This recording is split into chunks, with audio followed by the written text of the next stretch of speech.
अस्सलाम वालेकुम, this is Maaz Ahmed Siddiqui and welcome to my YouTube channel. So मेरे साथ मौजूद हैं डॉक्टर उस्मान। आज हम जनरल डिस्कशन करेंगे कि एक ऑनर अगर न्यू कैट लेते हैं तो हमें किन चीज़ों का ख्याल रखना चाहिए और क्या क्या करना चाहिए। तो सबसे पहले मैं डॉक्टर उस्मान से ये पूछूंगा कि जब हम नई कैट लेते हैं तो उसका फूड क्या होना चाहिए। जी अस्सलाम वालेकुम डॉक्टर माज़, आपका शुक्रिया आप लोग आए हमारे पास। तो सबसे पहले जैसे आपने पूछा कि कैट को फूड क्या देना चाहिए, तो इसमें डिपेंड करता है दो चीज़ें हैं, या आप इसको ऑर्गेनिक फ़ूड दें या आप इसको कमर्शियल फ़ूड दें। अब जिसमें ऑर्गेनिक फ़ूड का ताल्लुक ये है कि आप इसे बॉइल्ड चिकन दे सकते हैं, वेजिटेबल दे सकते हैं और राइस भी आप ऐड कर सकते हैं, साथ आप बॉइल्ड एग्स भी सब दे सकते हैं। और जहाँ तक कमर्शियल का ताल्लुक है, उसमें डिफरेंट किस्म के ब्रांड होते हैं, जिसमें आप कोई भी ब्रांड यूज़ कर सकते हैं। रॉयल कैनन है, रिफ्लेक्स है, न्यूट्रागोल्ड है, तो इस तरह के बहुत सारे ब्रांड्स हैं, तो आप यूज़ कर सकते हैं। मेरा आपसे नेक्स्ट क्वेश्चन ये है कि हमें कैट की वैक्सीनेशन किस एज पे करवानी चाहिए और जो हम कैट्स की वैक्सीनेशन करते हैं वो किस किस डिज़ीज़ के लिए अवेलेबल होती हैं। अच्छा, तो जो आपने ये क्वेश्चन दूसरा पूछा है वैक्सीन के बारे में, तो इसमें ये है कि वैक्सीन जो है 2 मंथ की एज पे डॉक्टर साहब होती है। जब कैट आपकी 2 मंथ की हो जाए तब आप उसकी वैक्सीन करवा सकते हैं। अब इसमें वैक्सीन इसकी 4 होती हैं, जो 4 इनकी वायरल डिजीज़ होती हैं, तो उनके खिलाफ इसकी वैक्सीन होती है। सबसे पहले जो इनकी feline panleukopenia virus, feline herpes virus and feline calici virus ना, तो और साथ फेलाइन रेबीज़ भी आप इसकी कर सकते हैं। तो वो 2 मंथ की एज के बाद होती है और 21 दिन के बाद दोबारा रिपीट होती है, देन एनुअली इसकी रिपीट होती है। अच्छा, मेरा नेक्स्ट क्वेश्चन डॉक्टर साहब आपसे ये है कि मुझे थोड़ा सा कैट्स के बारे में बताइएगा कि हमें कैट्स की ग्रूमिंग कब करवानी चाहिए। और एक क्लाइंट्स हमारे जनरल वर्ड यूज़ करते हैं ग्रूमिंग का, तो इसमें आप क्या क्या सर्विसेज प्रोवाइड करते हैं ग्रूमिंग के अंदर और क्या क्लाइंट्स को आप रिकमेंड करते हैं कि किस एज पे ग्रूमिंग करवानी चाहिए और कितने मंथ्स के बाद ग्रूमिंग करवानी चाहिए। और एक और चीज़, जो समर शेव करते हैं उसका क्या प्रोसीजर होता है और उसके क्या बेनिफिट्स होते हैं समर शेव के। हाँ जी, बिल्कुल। समर शेव का ये है कि आप गर्मियाँ जैसे आती हैं तो बेसिकली कैट्स बहुत ज़्यादा पेंटिंग करती हैं। तो क्या होता है कि उनके जब कोट बहुत ज़्यादा होता है, तो जिसकी वजह से वो पेंटिंग का इशू, जब तक आप उस कोट को रिमूव ना करें तो रिज़ॉल्व नहीं होता। तो उसको रिमूव करने का यही तरीका है कि उसकी शेव की जाए।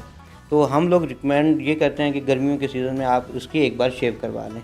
तो नॉर्मली गर्मियों का सीज़न ये मार्च से स्टार्ट हो जाता है। तो उसमें ये है कि बाकी जहाँ तक ग्रूमिंग का ताल्लुक है, ग्रूमिंग में नॉर्मली कुछ इनके सवाल होते हैं, जिसमें नेल ट्रिमिंग ग्रूमिंग में ऐड होती है, आइस क्लीनिंग होती हैं और एयर क्लीनिंग होती है, और साथ उसका शावर भी होता है। तो मंथ में एक बार शावर हम उसको रिकमेंड करते हैं, जिसमें मेडिकेटेड शावर होता है। वो डिपेंड करता है कि क्या उसको कोई प्रॉब्लम है या नहीं है। अगर नहीं तो नॉर्मल उसका शावर होता है। तो उसमें डिफरेंट किस्म के प्रोडक्ट हैं, वो आप यूज़ कर सकते हैं। डॉक्टर साहब, नेक्स्ट चीज़ मैं आपसे ये पूछूंगा कि जब भी कोई ऑनर कैट परचेज़ करते हैं तो कैट के साथ एसेसरीज़ क्या क्या परचेज़ करनी चाहिए। और अगर घर में कैट को इंडोर रखा जा रहा है तो इंडोर कैट के साथ क्या क्या चीज़ें होनी चाहिए। अगर कोई भी ऑनर कैट को घर में रखना चाह रहे हैं तो वो बेसिक एसेसरीज़ कैट के साथ क्या क्या परचेज़ करें, मुझे इसके बारे में भी थोड़ा सा बताइएगा प्लीज़। अच्छा, सबसे पहले जब आप कैट को परचेज़ करें तो उसके लिए कुछ चीज़ें होती हैं। जैसे कि आपने उसको खाना देना है तो उसके लिए आपको उसका बाउल चाहिए होगा। अगर आपने उसका लिटर यूज़ करवाना तो आपको लिटर बॉक्स चाहिए होगा, जिसमें लिटर भी चाहिए होगा। तो अब लिटर भी कई तरह के हैं, वो आप यूज़ कर सकते हैं। लिटर ट्रे है, वो तो किसी भी तरह की आप यूज़ कर सकते हैं। बाकी आप घर की जो आम रेत है वो भी आप यूज़ कर सकते हैं। तो ये 2 चीज़ें हैं, लिटर करना और उसका खाने का सिस्टम। और इसके अलावा और तो बहुत सारे टॉयज़ हैं, अगर आप वो लेना चाहते हैं तो वो भी ऐड अप आप कर सकते हैं। बाकी जो चीज़ें आप विद द टाइम या जो आपके रिसोर्सेज हैं उसमें ऐड कर लें। बाकी ये जो बेसिक आइटम हैं ये आपको करने होंगे। साथ खाना है वो तो आपको देना ही देना है। अच्छा डॉक्टर साहब, अक्सर लोग अपनी कैट्स को पैनाडॉल दे देते हैं। अक्सर कॉल्स आती हैं हमें, हमारे पास क्लिनिक्स पे भी आते हैं कि हमारी कैट को फ़ीवर था और हमने उसको पैनाडॉल दे दी। तो आप क्या रिकमेंड करते हैं कि घर में अगर किसी भी बिल्ली को बुखार हो जाता है तो उसकी घर में क्या करना चाहिए।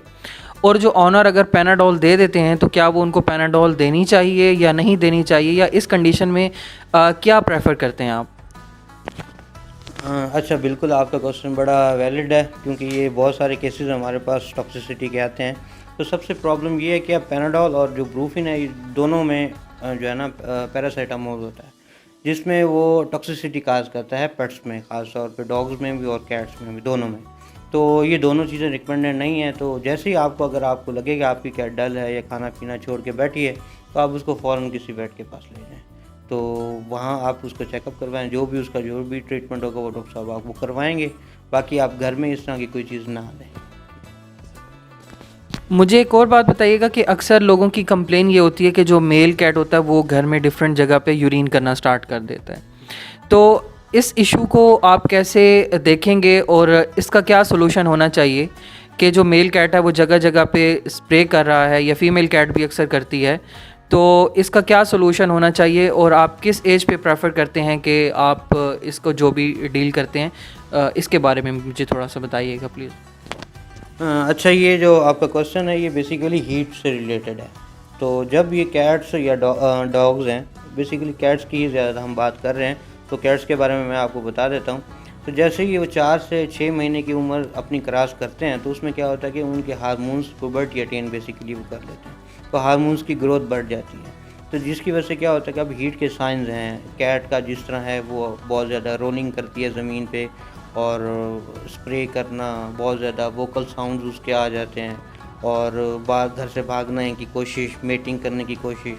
सेम मेल का भी इस तरह है कि वो स्प्रे करता है अपनी टेरिटरी मार्किंग उसको कहते हैं हम लोग, तो वो स्प्रे करता है जगह जगह पे, सोफ़ों पे, बेड्स पे। तो ये सारी चीज़ें, तो इन सब का जो बेस्ट हल है वो ये है कि अगर आपने इनसे ब्रीडिंग नहीं लेनी अपनी कैट या अपने डॉग से, तो आप उसको स्प्रे या न्यूट्र करवाएं। जो मेल्स के लिए होता है वो हम न्यूट्र करते हैं, जो फीमेल्स के लिए होता है वो हम स्प्रे करते हैं।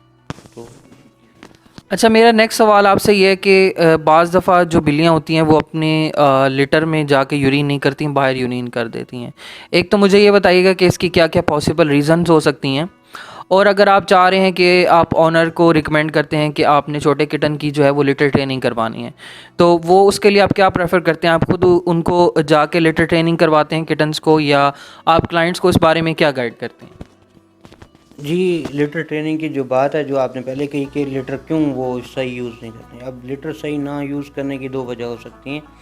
आपका लिटर ना ठीक हो, या वो लिटर की डेप्थ ठीक नहीं है, या आपकी कैट किसी हार्मोनल डिस्टर्बेंस की वजह से, या कोई स्ट्रेस की उसके ऊपर कोई फैक्टर है। तो हार्मोन्स का जो ताल्लुक है वो तो स्प्रे न्यूट्र का वो मैंने बता दिया आपको। जहाँ तक अब लिटर का है, वो आपने लिटर किस तरह मैनेज करना है। सबसे पहली बात ये है कि आपकी जो लिटर अगर आप मैनेज करें लिटर बॉक्स में, तो आपकी जो लिटर की डेप्थ होनी चाहिए ऑलमोस्ट 2 to 3 इंच तक होनी चाहिए उसकी डेप्थ, ताकि जब कैट उसको प्रॉपर डिग करे तो वो इजीली उसको यूज़ कर पाए। और बाकी लिटर आपको साफ़ होना चाहिए, आप रेगुलर यूज़ से साफ़ करें, ये चीज़ है। और बाकी